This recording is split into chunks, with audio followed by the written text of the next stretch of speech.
متصف ہوں گے۔ یعنی علم ایک ایسی چیز ہے جس کے ساتھ انسان کی قدر اہمیت بڑھ جاتی ہے، عزت بڑھ جاتی ہے۔ عزت مال کی وجہ سے، دولت کی وجہ سے، منصب کی وجہ سے، علم کی وجہ سے ہوتی ہے۔ لیکن یاد رکھنا، جو عزت انسان کو مال کی وجہ سے، دولت کی وجہ سے، منصب کی، عہدے کی بنیاد پہ ملتا ہے، یہ عزت انسان کی عارضی ہے۔ آپ نے بہت سارے ایسے دیکھے ہوں گے جو پہلے وزیر تھے اور اب اسیر ہیں، اب سلاخوں کے پیچھے ہیں، تو پتہ چلا عہدے کی بنیاد پر جو عزت ہوتی ہے یہ عارضی ہے، دائمی نہیں۔ اور بہت سارے ایسے لوگ بھی ہم نے دیکھے ہیں جو امیر تھے لیکن اب غریب ہیں۔ جو دولت کی بنیاد پر انسان کی عزت ہوتی ہے یہ بھی عارضی ہے۔ جب تک دولت ہے، عزت ہے، دولت کی تو پھر ان کو پوچھنے والا کوئی نہیں ہوتا۔ تو پتہ چلا عہدے کی بنیاد پر، مال و دولت کی بنیاد پر جو عزت ہوتی ہے عارضی ہے، دائمی نہیں۔ لیکن علم کی بنیاد پر جو عزت ملتی ہے یہ عارضی نہیں ہوتی، یہ دائمی ہوتی ہے۔ علم ایک ایسی دولت ہے، یہ ایک لازوال دولت ہے۔ انسان کے پاس جتنا بھی سرمایہ اکٹھا ہو جائے، جب دنیا سے جاتا ہے خالی آ جاتا ہے۔ علم ایک ایسی چیز ہے، ایسا نہیں ہے کہ زندہ ہو تو وہ عالم ہے، زندہ ہے تو شیخ الحدیث ہے، زندہ ہے تو شیخ القرآن ہے۔ ایسا نہیں ہے کہ وہ مر جائے تو اب شیخ القرآن نہیں رہا، وہ شیخ الحدیث نہیں رہا، وہ عالم دین نہیں رہا، بلکہ یہ وصف علم اس کے ساتھ ہی قبر میں جا رہا ہوتا ہے۔ تو اس علم کی بنیاد پر وہ دنیا میں بھی عزت پاتا ہے، قبر میں بھی عزت پاتا ہے، آخرت میں بھی عزت پائے گا۔ تو یہ ایک لازوال دولت ہے اور دائمی عزت اس کی وجہ سے ملتی ہے۔ یہاں پر جو علم ہوتا ہے نا، یہ بات بھی ذہن نشین کر لیں، محض علم ہی موجب فضیلت نہیں، بلکہ علم کے ساتھ عمل، ادب اور عشق کا ہونا خاص طور پر بہت ضروری ہے۔ محض علم آ جائے اور کہیں کہ یہی موجب فضیلت ہے، ایسی بات نہیں۔ اگر علم کی ہی وجہ سے فضیلت حاصل ہوتی، علم تو شیطان کے پاس بھی بہت بڑا تھا، عقل بھی بہت زیادہ تھی شیطان کے پاس۔ روایات میں آتا ہے کہ وہ عابد بھی تھا، عبادت گزار بھی تھا، علم تھا، تبھی تو امام رازی رحمۃ اللہ علیہ کے پاس پہنچ گیا تھا۔ جب انہوں نے اللہ کی توحید پر 160 یا 360 دلیلیں قائم کی، اس نے ساری توڑ دی۔ علم کی بنیاد پر تھا نا۔ صرف علم ہی موجب فضیلت نہیں ہوتا، اور عقل بھی تھی۔ جب رب تعالیٰ نے حکم کیا کہ آدم علیہ السلام کو سجدہ کرو، اس نے کیا کہا؟ مولا مجھے تو نے آگ سے بنایا ہے اور ان کو مٹی سے بنایا، آگ مٹی سے زیادہ اہمیت رکھتی ہے، میں افضل ہوں، کیوں جھکوں؟ اس بنیاد پہ وہ عقلی دلیل قائم کر گیا۔ عابد بھی تھا، عبادت بھی اس نے رب کی، لیکن عاشق نہیں تھا، عشق والی دولت اس کے پاس نہیں تھی، اس وجہ سے اس کا سب کچھ ہی برباد ہو گیا، دھتکار دیا گیا۔ تو پتہ چلا محض علم انسان کو نہیں بچا سکتا، محض عقل بھی انسان کو نہیں بچا سکتی ہے، محض عبادت کی کثرت بھی انسان کو نہیں بچا سکتی، جب تک کہ ان تمام چیزوں کے ساتھ عشق بھی ہو، ادب ہو، اللہ رسول کی محبت ہو، پھر جا کر جو ہے وہ انسان کے لیے علم جو ہے وہ نفع بخش ثابت ہوتا ہے، وگرنہ وبال بن کے رہ جاتا ہے۔ تو موجب فضیلت وہ علم بنے گا جس علم کے ساتھ عشق ہو، اللہ سے بھی اور اللہ کے رسول سے بھی۔ عشق ہوگا تو وہ اپنے علم پہ گھمنڈ نہیں کرے گا، جہاں اللہ رسول کا حکم آ جائے گا وہ اپنے سر کو جھکائے گا وہاں پر۔ علم کی رغبت، تحصیل علم کے حوالے سے آپ اس کا اندازہ اس بات سے لگا سکتے ہیں، امام شافعی رحمۃ اللہ علیہ ابھی نوجوان ہیں، بچپن ہی میں آپ کے والد انتقال کر گئے، یعنی امام شافعی رحمۃ اللہ علیہ بچپن میں یتیم ہو گئے، کفالت ان کی والدہ کرتی تھی۔ اب جب وہ پڑھتے تھے تو نوٹس بنانے کے لیے، اپنے اسباق لکھنے کے لیے امام شافعی رحمۃ اللہ علیہ کے پاس کاغذ بھی نہیں تھا۔ جنگلوں میں جاتے، جانوروں کی ہڈیاں تلاش کرتے ہیں، دوران کی بڑی ہڈیاں وہ تلاش کر کے لے کے آتے، گھر میں اس کو دھوتے، خشک کر لیتے، پھر وہ اپنے اسباق جو ہے وہ ان ہڈیوں کے اوپر لکھا کرتے۔ یہ بات کون جانتا تھا کہ آج کا یہ بچہ جو ہڈیوں کو تلاش کر رہا ہے کل کو یہ امام بنے گا۔ علم کی رغبت دیکھیں، علم کے ساتھ محبت دیکھیں، اور ان کی محنت چیک کر لیں۔ آپ مکہ میں رہتے تھے، ایک قافلہ مدینہ شریف سے حج کے دنوں میں حج کی غرض سے آیا۔ اس قافلے کا جو امیر تھا بزرگ، اس نے امام شافعی رحمۃ اللہ علیہ کو دیکھا کہ یہ نوجوان ہے، بڑی رغبت رکھتا ہے، تو اس بزرگ نے امام شافعی کو بلایا اور نوجوان لڑکے پاس میں ادھر آؤ، کیا تم میری دعوت قبول کرو گے؟ آپ طالب علم تھے، آپ نے کہا یہ تو بہت اچھا ہے، ٹھیک ہے بھی، یہ تو بہت اچھی بات ہے، قبول کرتے ہیں بھی۔ اس بزرگ نے دسترخوان لگایا، کچھ روٹی کے ٹکڑے تھے، پیش کیے، نوجوان سے کہا کھاؤ۔ امام شافعی رحمۃ اللہ علیہ نے بسم اللہ شریف پڑھی اور کھانا شروع کر دیا۔ وہ بزرگ کہنے لگے مجھے یہ بتاؤ تم قریشی ہو؟ امام شافعی رحمۃ اللہ علیہ فرمانے لگے قریشی تو ہوں، لیکن یہ بتاؤ تمہیں کیسے پتہ چلا ہے؟ وہ کہنے لگا میں نے اندازہ اس بات سے لگایا ہے، میں مدینہ سے آیا ہوں، قافلے کے ساتھ ہم لوگ آئے حج کے لیے۔ جو قریشی ہوتے ہیں نا، یہ دعوت قبول کرنے میں بھی بے تکلف ہوتے ہیں، دعوت دینے میں بھی بڑے بے تکلف ہوتے ہیں۔ تمہاری اس بے تکلفی کو دیکھ کر میں نے یہ جان لیا کہ تم قریشی ہو۔ بات چیت بھی امام شافعی رحمۃ اللہ علیہ کو پتہ چلا کہ یہ مدینہ سے آئے ہیں۔ یہ ایک طالب علموں کی ایک عادت ہوتی ہے، یہ ایک فطرت ہے۔ کہنے لگے مدینہ سے آئے ہو، بتاؤ امام مالک کے بارے میں کچھ جانتے ہو؟ وہ کیسے ہیں، ان کا واضح نصیحت کیسا ہوتا ہے، پڑھاتے کیسے ہیں؟ جب وہ پوچھنا شروع کیا نا امام شافعی نے، اس بزرگ نے دیکھا کہ یہ جو نوجوان ہے یہ امام مالک سے محبت کرتا ہے۔ کہنے لگے نوجوان بتاؤ ہمارے ساتھ مدینہ شریف چلو گے؟ آپ فرمانے لگے بھی جاننے کو تو میں ہوں تیار، علم کا مجھے بڑا شوق ہے، لیکن مسئلہ یہ کہ میرے پاس وسائل نہیں ہے، اتنا لمبا سفر ہے، سواری کوئی نہیں، پھر وہ معاملات، وسائل میرے پاس نہیں ہیں۔ وہ بزرگ کہنے لگے ہمارے قافلے میں ایک حاجی کا انتقال ہو گیا، اب واپسی پہ وہ اونٹ خالی جائے گا، تمہارا ارادہ ہے تو بتاؤ، میں ان کے جو رشتہ دار ہیں ان سے پوچھ لیتا ہوں، اگر اجازت ملے تو اس اونٹ نے خالی جانا ہے، تم سوار ہو جانا، تم بھی چلو ساتھ۔ آپ راضی ہو گئے، ٹھیک ہے۔ بڑی خوشی ہوئی کہ مجھے تو علم کا موقع ملے گا، میں امام مالک رحمۃ اللہ علیہ کے پاس علم دین حاصل کروں گا۔ بار کیف وہ اجازت مل گئی، بزرگ نے کہا کہ آپ تیاری کرو، آپ نے ہمارے ساتھ مدینہ چلنا ہے۔ حج ہو گیا۔ جب یہ قافلہ مکہ سے مدینہ کی طرف روانہ ہوا، امام شافعی رحمۃ اللہ علیہ فرماتے ہیں کہ میں اس قافلے کے ساتھ، بات بڑے مزے کی ہے، بڑا لطف آئے گا اس میں، کہتے ہیں کہ 16 دن لگے ہمیں مکہ سے مدینہ تک، 16 دن کی یہ ایک مسافت تھی۔ کہتے ہیں کہ 16 دنوں میں میں نے سفر میں 16 ختم قرآن پڑھ لیے، 16 مرتبہ قرآن پاک کی تلاوت کر لی، ختم قرآن کر لی۔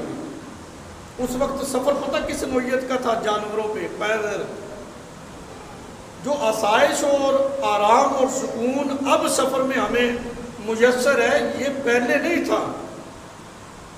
گرمی کی صعوبت کو بھی برداشت کرنا ہے، پھر وہ جانور پہ سفر ہو رہا ہے. اس کے باوجود 16 دن سفر کے لگے ہیں مکہ سے مدینہ تک، 16 مرتبہ قرآن پاک کو ختم کیا. آج ہم اپنی بھی صورت حال چیک کریں، اپنا محاسبہ کریں. ہر آدمی ڈنڈا لے کے بازار میں ہے، میں لوگوں کو سیدھا کروں گا.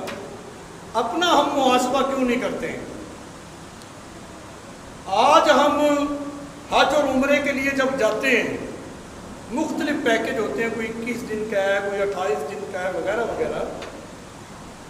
ہم 28 دن میں 21 دن میں ایک بھی ختم قرآن کر کے نہیں آتے.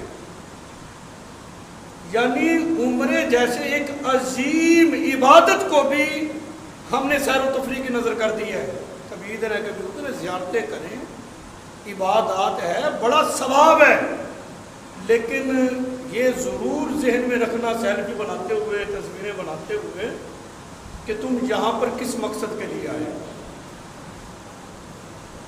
ایک ایسے خاص مقام پر تم پہنچ گئے ہو، وہاں جا کر تو دنیا کو اپنے اندر سے نکال دو نا. اب تو تمہارے ڈائریکٹ رابطے جو ہیں، دیکھو بیت اللہ شریف میں جا کے بھی بندہ بیت اللہ کو پوسٹ کر کے جو تصویر بنائے، بڑی عجیب سی بات ہے. ایسا نہیں ہونا چاہیے. قرآن مجید کی دیکھو وہاں پر ایک نیکی کی جائے تو کتنا ثواب ہے. ایک نماز کا حرم شریف میں نماز پڑھی جائے تو لاکھ نمازوں کا ثواب ہے. ہم اپنا وقت کیوں ضائع کر رہے ہیں؟ فرائض کے وقت فرائض پڑھیں، نوافل کی کثرت کریں. نفلوں سے تھک گئے تو قرآن پاک لے کر بیٹھ جاؤ، قرآن پاک کی تلاوت کرو. یعنی ایک ایک لمحہ، ایک ایک سانس بندے کا قیمتی ہے، یہ ضائع نہیں ہونا چاہیے. اور یہ بھی ایک شیطانی وسوسہ. اچھا ہے چلو ٹھیک ہے، آپ عمرے پہ جائیں گے تو ایسا کریں گے. اللہ انسان کی اشارت سے بھی زیادہ قریب ہے. آپ ابھی سے اپنے معمولات ذکر اپنا جو ہے بنا لیں. امام شافعی رحمۃ اللہ علیہ ابھی مدینہ شریف پہنچے نہیں تھے، قرآن کی اتنی کثرت کے ساتھ تلاوت ہو رہی تھی. اللہ تعالیٰ بزرگوں کے طریقے پر چلنے کی ہمیں توفیق عطا فرمائے. انہی بزرگان دین کے راستے پر ہم چلیں تو یہ معاشرہ درست نہ ہو جائے. یہ تو شیطان کے ماننے والے لوگ ہیں جو امت کو بزرگوں سے الگ کرنا چاہتے ہیں. یہ دین کے اندر ایک فتنہ پیدا کرنا چاہتے ہیں. مجھے بتاؤ، اللہ والوں کے نقش قدم پہ چلنا یہ اس بات کی طرف انسان کو صراط مستقیم کی طرف ہی لے جائے گا نا، اور صراط مستقیم پہ ہی چلنا ہے. اسی چیز کا ذکر کیا گیا ہے. امام شافعی رحمۃ اللہ علیہ فرماتے ہیں کہ جب ہم مدینہ شریف پہنچے، کس چیز کا ذکر کیا؟ مسجد نبوی شریف. کہتے ہیں مسجد نبوی شریف میں پہنچے، نماز باجماعت ہوئی. نماز کے بعد ایک قد آور شخص ہے جس نے ایک چادر باندھی ہوئی ہے، ایک چادر اوپر جسم پہ لپیٹی ہوئی ہے، اور بہت سارے طالب علم ہیں جو اکٹھے ہو گئے درس حدیث سننے کے لیے. امام شافعی رحمۃ اللہ علیہ فرما رہے ہیں کہ میں نے جان لیا یہی امام مالک رحمۃ اللہ علیہ ہیں جو مدینہ شریف کے شیخ الحدیث ہیں، اور یہ درس حدیث دینے لگے. کہتے میں بھی ان طالب علموں میں بیٹھ گیا. اس وقت اس مجلس میں امام شافعی رحمۃ اللہ علیہ فرما رہے ہیں کہ امام مالک رحمۃ اللہ علیہ نے حدیث کی املا کروائی. املا ایسی ہوتی ہے نا کہ استاد بولتا ہے اور طالب علم لکھتے ہیں. یعنی امام مالک رحمۃ اللہ علیہ حدیث کی تلاوت کرتے، اس کی سند پڑھتے، متن حدیث کو پڑھتے. طالب علم جو ہے وہ قلم دوات کاغذ ان کے پاس ہیں اور وہ اس حدیث کو لکھتے. اب امام شافعی رحمۃ اللہ علیہ ایک غریب طالب علم جس کے پاس نہ قلم ہے، نہ دوات ہے، نہ کوئی کاغذ ہے، جب ان طالب علموں میں بیٹھے کہتے کہ میں نے وہ صف کا تنکا لیا، اپنی ہتھیلی کو کاغذ بنا لیا، رجسٹر بنایا. کہتے اس تنکے سے میں طالب علموں کی مشابہت اختیار کرتے ہوئے کہ ان کے ساتھ مناسبت ہو، یہ لکھ رہے ہیں میں بھی لکھوں. میں نے اس تنکے سے حدیثوں کو اپنی ہتھیلی پہ لکھنا شروع کر دیا. ایک نماز سے دوسری نماز تک یہ حدیث کی املا، یعنی امام مالک رحمۃ اللہ علیہ حدیث لکھواتے رہے، طالب علم لکھتے رہے. امام شافعی فرماتے وہ حدیثیں میں بھی لکھتا رہا۔ تو جب نماز کا وقت ہوا مجلس برخاست ہو گئی، کچھ لوگ وضو کے لیے گئے، امام شافعی فرماتے میرا وضو تھا، میں بیٹھا رہا۔ امام مالک رحمۃ اللہ علیہ نے مجھے دیکھا، نیا طالب علم ہے، کہاں سے آیا؟ فرمایا بیٹا ادھر آؤ، بات سنو۔ کہتے میں حاضر ہوں۔ تم پوری مجلس حدیث میں بیٹھے رہے ہو، میں نے املا کروائی ہے، تم نے کتنی حدیثیں لکھی ہیں؟ کہتا جی ساری لکھی ہیں میں نے۔ میں دکھاؤ کہاں لکھی ہیں؟ اپنا ہاتھ آگے کر دیا، حضور میں نے ہاتھ پہ لکھی ہیں۔ امام مالک رحمۃ اللہ علیہ فرماتے میں نے ہاتھ دیکھا، اس پر تو کچھ بھی نہیں تھا۔ کہا یہ مجلس حدیث میں بیٹھ کر تم یہ بات کر رہے ہو کہ میں نے لکھی ہوں؟ لکھی تو ہے نہیں، کچھ بھی نہیں لکھا ہوا۔ عرض کہ حضور میں ایک مسافر طالب علم ہوں، میرے پاس یہ قلم دوات یہ کاغذ نہیں ہے، محض طالب علموں کی میں نے مشابہت اختیار کی کہ چلیں یہ لکھ رہے ہیں میں بھی کچھ نہ کچھ کروں۔ حقیقت بات یہ ہے کہ جو احادیث آپ تلاوت کر رہے تھے وہ میں اپنے دل پر لکھ رہا تھا۔ امام مالک رحمۃ اللہ علیہ بڑے خوش ہوئے کہ طالب علم بڑا محنتی ہے، بہت ذوق والا ہے۔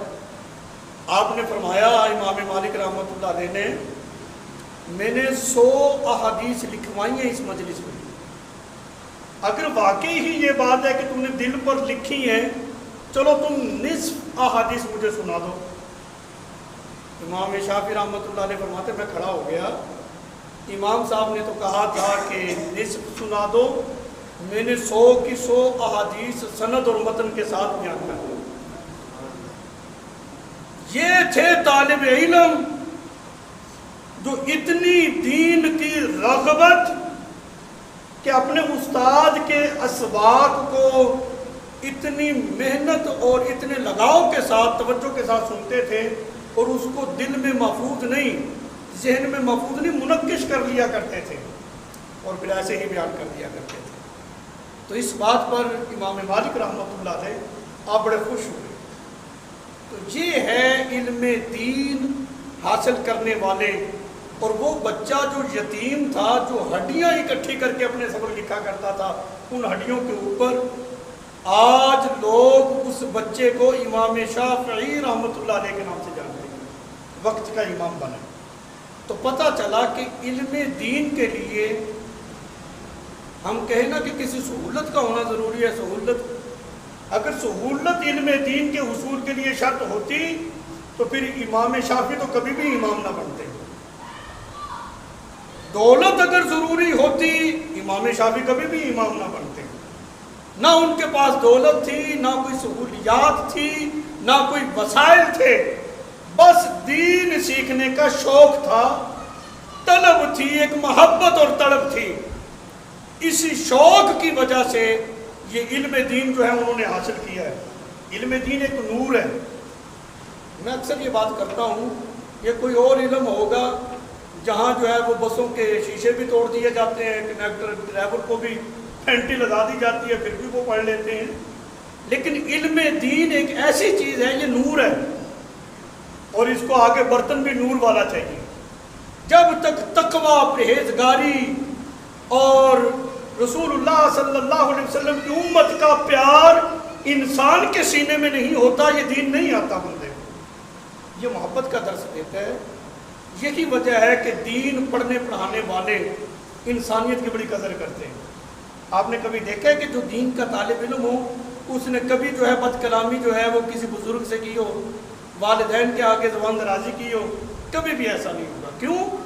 اس کے سینے میں نور ہے، اور نور آتا ہی اس وقت ہے جب سینہ نور ہو جاتا ہے، اور جہاں نور ہو وہاں پر پھر ظلمت اور اندھیرا نہیں ہوتا، اور جہاں اندھیرا ہو وہی اولاد اپنے والدین کے سامنے کھڑی ہوتی ہے۔ جہاں نور ہو، علم کی روشنی ہو، وہ بچہ تو اپنا سر بھی کبھی والد کے سامنے اٹھا نہیں سکتا ہے۔ یہ چیزیں دین سے ملتی ہیں۔ اسی طرح کی صورتحال بقی الدین بن ابن مخلد، یہ اندلس کے رہنے والے تھے۔ ان کو پتہ چلا کہ بغداد شریف میں امام احمد بن حنبل یہ بہت بڑے فقیہ ہیں اور بہت بڑے محدث ہیں. شوق پیدا ہوا کہ میں نے تو انہی سے علم حاصل کرنا ہے، ان کے پاس پڑھنا ہے. کہاں؟ اندلس اور کہاں بغداد شریف. کہتے ہیں کہ میں نے جی اپنے کچھ ضرورت کا سامان لیا، گٹھلی بنائی، کپڑے میں اس سامان کو باندھا. جذبہ دیکھو، شوق دیکھو. اللہ اکبر. اب بغداد کا سفر شروع کیا. کہتے ہیں جی سمندروں کا سفر تھا، ہم کشتی میں بیٹھے سفر کر رہے ہیں کہ جو کشتی چلانے والا تھا وہ راستہ ہی بھول گیا. راستہ بھولا، ہم طوفانی سمندر میں پھنس گئے. سمندر کے طوفان میں 12 14 فٹ کی لہریں، کشتی جو ہے وہ اچکولے کھاتی، ہمیں الٹیاں آتی، طبیعت خراب ہو گئی. باہر کیا اللہ تعالیٰ نے کرم کیا، کچھ دنوں کے بعد کشتی کسی کنارے لگی. وہاں ہم نے کچھ لوگوں سے پوچھا بھی بتاؤ بغداد شریف یہاں سے کتنا دور ہے. اب ذرا اندازہ آپ نے لگانا کہ جن بزرگوں کے بارے میں آج لوگ بکواسات کرتے ہیں، زبان درازیاں کرتے ہیں، انہوں نے علم دین حاصل کرنے میں کتنی مشقتیں اٹھائی ہیں. کہتے ہیں کہ میں نے پوچھا جی بغداد شریف کا یہاں سے سفر کتنا؟ کہنے لگے جی تقریباً 700-800 میل دور ہے بغداد شریف. بقی الدین ابن مخلد. جذبہ علم کا دیکھو. کہتے ہیں میں نے گٹھلی اٹھا کے سر پہ رکھی اور یہ تو سفر ہی کوئی نہیں، یہ تو میں پیدل ہی کر لوں گا. چل پڑے. اندازہ کریں 700-800 میل، کوئی میٹر کی بات نہیں ہو رہی ہے، 700-800 میل سفر ہے. اتنا دور بغداد شریف ہے، لیکن یہ ایک تڑپ ہے اندر، علم کا شوق ہے کہ میں نے علم حاصل کرنا ہے اور پڑھنا بھی امام احمد بن حنبل کے پاس ہی ہے. کہتے ہیں یہ سفر کوئی نہیں، یہ تو پیدل ہو جائے گا. اپنے سامان سر پہ رکھا، چل دی، یہ پیدل سفر ہو رہا ہے. بہرحال میں ذرا مختصر کروں. سیر اعلام النبلاء یہ سیرت کی کتاب ہے، اس میں یہ واقعہ موجود ہے، آپ خود بھی اس کو پڑھ سکتے ہیں. کہتے ہیں کہ جب میں بغداد شریف کے قریب پہنچا، ایک درخت کے نیچے میں بہت تھکا ہوا، میں نے سامان رکھا، بس گر گیا، آنکھ لگ گئی، بس پتہ ہی نہ چلا، میں تو گہری نیند کی آغوش میں چلا گیا. کوئی 2-4 گھنٹے سونے کے بعد جب میں اٹھا، دوبارہ سفر بغداد کی طرف شروع ہوا.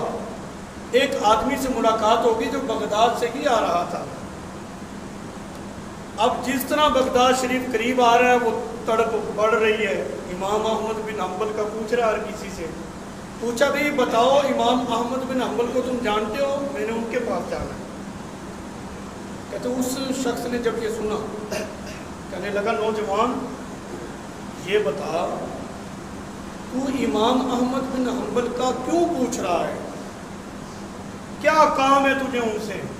کہتے میں نے کہا جی میں بڑے دور سے سفر کر کے آ رہا ہوں، بغداد شریف امام احمد بن حنبل کے بارے میں نے سنا ہے کہ وہ بہت بڑے فقیہ اور بہت بڑے محدث ہیں، علم حاصل کرنے کے لیے میں ان کے پاس جا رہا ہوں، میں پڑھنا چاہتا ہوں ان کے پاس. اس شخص نے ایک ٹھنڈی آہ بھری اور کہنے لگا نوجوان تمہاری یہ خواہش اب پوری نہیں ہو سکتی. اس کی وجہ یہ ہے کہ جو بادشاہ ہے بغداد کا وہ ناراض ہو گئے ان پر، کوئی بات ہوئی ہے تو امام احمد بن حنبل کو انہیں کے گھر میں نظر بند کر دیا گیا. اب پہرا ہے پولیس کا، نہ تو امام احمد بن حنبل کسی سے ملاقات کر سکتے ہیں، نہ ہی کوئی اور ان کو آ کر مل سکتا ہے. بقی الدین کہنے لگے کہ میرے دل پہ چوٹ تو لگی کہ اتنا طویل سفر کر کے اتنے دن ہو گئے مجھے، میں آ رہا ہوں کہ چوٹ تو لگی پر میں نے ہمت نہیں ہاری. بغداد شریف پہنچتے ہیں، اللہ کوئی سبب بنائے گا. کہتے میں نے اپنا سفر جاری رکھا. جب بغداد شریف میں پہنچ گیا، ایک چھوٹی سی جگہ میں نے کرائے پر لی اور وہاں میں نے اپنا سامان رکھا. لوگوں سے پوچھا بھی بتاؤ بغداد شریف کی کون سی مسجد ہے جہاں درس حدیث ہوتا ہے؟ آج ہم ایک شہر سے دوسرے شہر چلے جائیں تو پوچھتے یار بتاؤ یہاں پر کوئی کون سا اچھا پوائنٹ ہے چائے کا، کون سا اچھا ہوٹل ہے کھانے کا، اور تفریح کا پروگرام کہاں پہ ہے. مزاج مختلف ہے نا. علم کا شوق ہی کوئی نہیں، علم کی طلب ہی کوئی نہیں، اور وہ کہاں سے کہاں پہنچے. اور سوال کیا کر رہے ہیں، تو یار یہ بتاؤ کون سی مسجد میں درس حدیث ہوتا ہے؟ امام احمد بن حنبل نظر بند ہے، کوئی تو ہوگا نا جو درس حدیث دیتا ہوگا. انہوں نے کہا کہ بغداد شریف کی جو جامع مسجد ہے وہاں پر یحییٰ بن معین وہ بہت بڑے جرح تعدیل کے ماہر ہیں، تو وہ درس حدیث ان کا وہاں پر ہوتا ہے. کہتے کہ میں مسجد میں گیا، وہاں پہ کافی سارے طالب علم بھی، انہوں نے چھوٹی سی حدیث کی تلاوت کی، اس کے اوپر بحث کی، پھر ایک سلسلہ شروع ہو گیا سوال و جواب کا. طالب علم سوال کرتے ہیں، چونکہ وہ تعدیل اور جرح کے یعنی اسماء و رجال کے بڑے ماہر تھے، راویوں کے حالات بڑے اچھے طریقے سے جانتے تھے یحییٰ بن معین. تو طالب علم جو ہے وہ حدیث کے جو راوی ہیں ان کے بارے میں سوالات کر رہے ہیں، فلاں راوی کے بارے میں بتائیں، فلاں کے بارے میں بتائیں. یہ بقی الدین کہنے لگے کہ میں نے بھی ایک سوال کیا، ایک راوی کے بارے میں نے پوچھا، انہوں نے بتا دیا. میں دوسرا سوال کرنے لگا تو جو دوسرے طالب علم بیٹھے تھے انہوں نے میرا پیچھے سے کرتا پکڑ کر کھینچا، انہوں نے پیچھے ہٹا. تجھے پتہ نہیں ہے اس مجلس کا اصول یہ ہے، یہاں ایک دن میں طالب علم ایک ہی سوال کر سکتا ہے. اگر ایک ہی طالب علم بار بار سوال کرے گا تو دوسرے طالب علم ہے ان کا کیا بنے گا؟ دوسرے لوگ پڑھنے کے لیے نہیں آئے. بقی الدین کہنے لگے جب میں نے یہ بات سنی، چونکہ مجھے تو ان کے قوانین کا پتہ نہیں تھا، میں تو ایک مسافر تھا طالب علم. کہتا میں رونے لگا. میں نے کہا میں اتنا سفر کر کے آیا ہوں، جو بات اصل میں نے پوچھنی تھی وہ تو ابھی میں نے پوچھی نہیں، اور آپ کے قوانین کا اصول کا مجھے پتہ ہی نہیں تھا. کہتے لوگوں نے مجھ پہ رحم کیا، طالب علموں نے کہا ٹھیک ہے ایک سوال تم اور کر سکتے ہو، کر لو. بقی الدین کہنے لگے کہ میں نے یحییٰ بن معین سے سوال کیا، مجھے یہ بتائیں آپ امام احمد بن حنبل کے بارے میں کیا کہتے ہیں؟ کہتے جیسے ہی میں نے یہ سوال کیا مجلس حدیث پر ایک مخصوص قسم کا سکتہ طاری ہو گیا، سارے خاموش ہو گئے، سہم ہو گئے، کیونکہ وہ بادشاہ جو تھا وقت کا وہ ناراض تھا. اس وقت امام احمد بن حنبل کا ذکر کرنا اپنے آپ کو تکلیف میں ڈالنے والی بات تھی. سارے لوگ خاموش ہو گئے، یہ کیا بات اس نے کر دی. یحییٰ بن معین نے اپنا سر جھکایا، کچھ دیر کے بعد اپنا مبارک سر اٹھا کر کہنے لگے اے نوجوان تم کن کے بارے میں پوچھ رہے ہو؟ امام احمد بن حنبل تو امام المسلمین ہیں، وہ تو مسلمانوں کے امام ہیں امام احمد بن حنبل. تو یہ نوجوان کہنے لگا، بقی الدین کہتے ہیں میرے دل میں اور شوق پیدا ہو گیا کہ میں نے ان سے علم حاصل کرنا ہے. واپس آیا تو میں نے اپنے ایک ساتھی طالب علم سے کہا یار ایسا کرو تم امام احمد بن حنبل کا گھر ہی مجھے دکھا دو کہاں پہ. وہ کہنے لگا نہ بھی یہ نہیں ہو سکتا، پولیس کا وہاں پہ پہرا ہے، کسی کو پتہ چل گیا مجھے بھی سزا ملے گی، کوڑے لگیں گے تجھے بھی لگے گی. اس نے کہا ایسا نہیں، ہم گزرتے ہیں جہاں امام احمد بن حنبل کا گھر ہو تم نے آنکھ سے اشارہ کر دینا، تم چلے جانا آگے، پھر میرا کام ہے. اس نے کہا ٹھیک ہے. اتنے پہ وہ راضی ہو گیا. کہتے اس نے مجھے امام احمد بن حنبل کا گھر دکھا دیا. گھر دیکھ کر میں آیا اپنے ٹھکانے پہ. ساری رات جب میں لیٹا نا تو نیند نہ آئے مجھے. انسان کو جو جس چیز سے محبت ہو جائے نا اور جس چیز کو انسان پانا چاہتا ہے جب تک وہ پا نہ لے اس کو چین نہیں آتا. کبھی کروٹ ادھر کبھی ادھر. ساری رات میں سوچتا رہا امام احمد بن حنبل سے ملاقات کیسے ہو اور اسباق کا سلسلہ کیسے جاری کروں، کس طرح پڑھوں ان کے پاس. پہلی بات تو میں پہنچ نہیں سکتا، اگر پہنچ بھی گیا تو امام احمد بن حنبل پڑھائیں گے نہیں. حالات بڑے کشیدہ ہوئے پڑے ہیں. کہتے بار کیف فجر کی نماز پڑھنے کے بعد میرے ذہن میں یہ ترکیب آئی کہ میں ایک سائل بن جاتا ہوں، فقیر والا روپ دھار لیتا ہوں، سائل بن کر ان کے دروازے پہ پہنچتا ہوں. آخر ملاقات تو کروں نا، پھر آگے کی بات آگے کے ساتھ. کہتے میں نے کپڑا لیا اپنے گھٹنے پہ باندھ لیا، دیکھنے والے کو محسوس ہو کہ چوٹ لگی ہے. ایک فقیروں والی حالت اپنائی، ہاتھ میں برتن لیا. اس دور میں لوگ روپیہ پیسہ روٹی نہیں مانگتے تھے، بلکہ صدا بلند کرتے تھے اجرکم علی اللہ، اجرکم علی اللہ. سننے والا یہ محسوس کر لیتا تھا یہ شدید حاجت مند ہے، اس کو کچھ دے دو. کہتے ہیں کہ جب میں نے یہ صدا بلند کی بغداد شریف کے بازار میں، دینا مجھے کسی نے کیا تھا اور لینا میں نے کیا تھا. میں تو علم کا طالب تھا. لوگ مجھے میری طرف گھومتے تھے، جب میرے چہرے کو دیکھتے بھی نوجوان ہو کے اس کو شرم نہیں آتی، طرح طرح کی باتیں کرتے. میں نے کسی کی طرف دھیان نہیں دیا، اپنے مقصد پہ میں بس فوکس رکھا میں نے کہ جو کام میں نے کرنا ہے. یوں میں مانگتے ہوئے امام احمد بن حنبل کے دروازے پہ پہنچا نا، تو بڑے دردناک لہجے میں نے صدا بلند کی اجرکم علی اللہ، اجرکم علی اللہ. امام صاحب نے سنا، محسوس کیا یہ کوئی شدید حاجت مند ہے جو اتنے دردناک لہجے میں میرے دروازے پہ آواز دے رہا ہے. امام صاحب نے کچھ سکے لیے دروازے پر آئے. جب قریب آئے تو اس نوجوان نے عرض کی حضور میں کوئی مانگنے والا نہیں ہوں، دراصل بڑی دور سے میں آپ کے پاس علم حاصل کرنے کے لیے آیا ہوں، میں علم کا طالب ہوں، آپ مجھے پڑھا دیں. آپ نے فرمایا یہ صورتحال جو ہے اس میں پڑھایا نہیں جا سکے گا. کہتے کہ میں روزانہ ہی یوں سائل بن کر آیا کروں گا آپ کے دروازے پہ، اگر کوئی دیکھتا ہوگا تو آپ یوں ہی سکے ڈال دیا کرنا، نہیں تو 2-3 حدیثیں مجھے پڑھا دیا کرنا، میں اس کو یوں زبانی یاد کر دیا کروں گا. یہ ہمارا تعلیم و تعلم کا سلسلہ رہے گا. امام صاحب اس بات پہ راضی ہو گئے.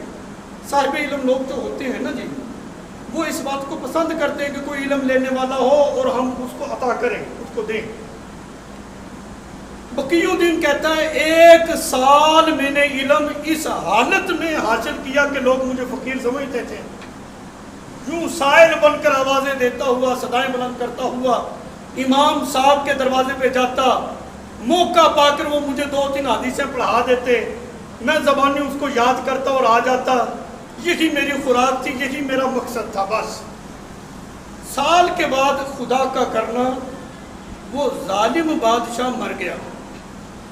اس کی جگہ پر جو نیا بادشاہ امیر مقرر ہوا، وہ امام احمد بن حنبل سے بڑی عقیدت رکھتا تھا، بڑی محبت کرتا تھا. انہوں نے نظر بندی بھی ختم کر دی اور آپ کا جو درس حدیث والا سلسلہ تھا جامع مسجد کے اندر، وہ بھی شروع کروا دیا.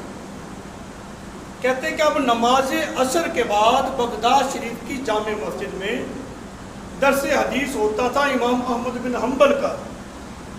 مسند امام احمد بن حنبل آپ نے 14 جلدوں پر حدیث کی کتاب لکھی ہے. آپ کا کرتا خون سے بھرا ہوا تھا، ظالم بادشاہ کی ٹکر، طرح طرح کی تکالیف برداشت کی، پھر بھی پڑھاتے بھی تھے، حدیث کو جمع بھی کرتے تھے. اتنی محنت اور مشقت کے ساتھ آپ نے مسند امام احمد بن حنبل اس حدیث کی کتاب کو ترتیب دیا جو 14 جلدوں پر ہے. آج کوئی 20 قسم کے کھانے کھا کر اور بزرگوں پہ زبان درازی کرے کہ یہ بابے لوگ ایسے ہوتے ہیں، اسے کہ تجھے پتہ ہی کوئی نہیں علم کا، تجھے تو پکا پکایا پلیٹ میں مل گیا ہے نا، انہی کی کتابوں کو پڑھ کے تو حوالے دیتا ہے، پھر انہی پہ زبان درازیاں کرتا ہے. تو ہوش کر. امام احمد بن حنبل کا درس حدیث نماز عصر کے بعد بغداد کی جامع مسجد میں ہو رہا ہے. بقی الدین کہتا ہے کہ میں بھی گیا، پہلے تو کچھ اور حالت میں تھا، اب میں مسجد میں گیا حدیث کا درس سننے کے لیے. جب میں وہاں پر پہنچا نا، بس ٹائم ہو گیا میں اس بات کو مکمل کر دوں. کہتا میں وہاں پر پہنچا، رش بہت تھا، لوگ بہت زیادہ تھے، طالب علموں کی کثرت بہت تھی. کہتے آگے تو میں نہیں پہنچ سکا، میں پیچھے کھڑا ہو گیا. امام صاحب یوں درس دے رہے تھے، مجھ پہ نظر پڑی نا، کہنے لگے پیچھے ہٹو، اس نوجوان کو میرے پاس لے آ، اس کو میرے قریب کرو. کہتے جب میں قریب پہنچا تو کہنے لگے لوگوں دیکھو، اس نوجوان کی زیارت کرو، حقیقت میں علم کا طالب یہی ہے. تو استاد کی محبت جو طالب علم کے ساتھ ہوتی ہے نا، وہ اس وجہ سے ہوتی ہے کہ وہ